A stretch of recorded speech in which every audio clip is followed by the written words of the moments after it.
Yeah, I'm just under the umbrella eating my food. I've been surrounded like gang members. My mother said daughter Berlin is part of a gang, and people that try to rub their body on me in the library.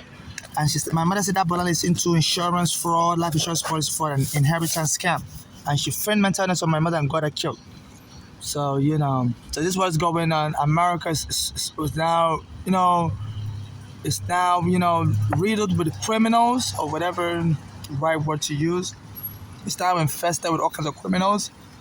You know, families killing families for money. My mother used to tell me that stuff, and it was really a shock to me. When it came to pass, my mother was having a heart problem. She said the doctors was feeding her like car antifreeze fluid in her food. When she went to live with her daughter Bolanle, and then my mother had to flee to come to New York to go to the hospital. Then while she was in the hospital, Bellevue Hospital, that Dobali came there and told the hospital to lock her up in the psych ward. Just to get my mother high blood pressure to spike at. Because I put in the court papers at filed at that time that when the police came to remove my mother from her home on Staten Island, based on apparent wrongfully, my mother's blood pressure was spiking high and she almost had a heart attack because the police threatened to lock us up in the psych ward if we don't leave voluntarily or lock us up in a prison. I said that got my mother's blood pressure to spike and she almost had a heart attack. So my mother said that Bolani was reading the court papers online in Pennsylvania. That Bolani lived in Pennsylvania, my mother lived in New York. And so she was trying to reenact that so my mother would die.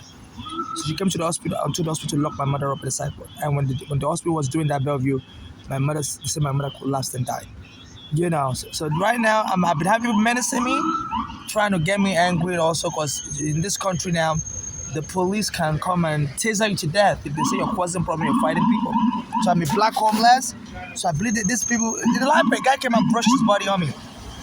I think he did it on purpose. People that would menace me, you know, so just to get me to fight them so they can beat me to death, and I guess this blood can inherit my money because I don't have any child or I don't I know I'm a foreigner in America. I'm unmarried, so in case anything happens to me, nobody, no family member should get my belongings or money from me. Only my estate should be administered by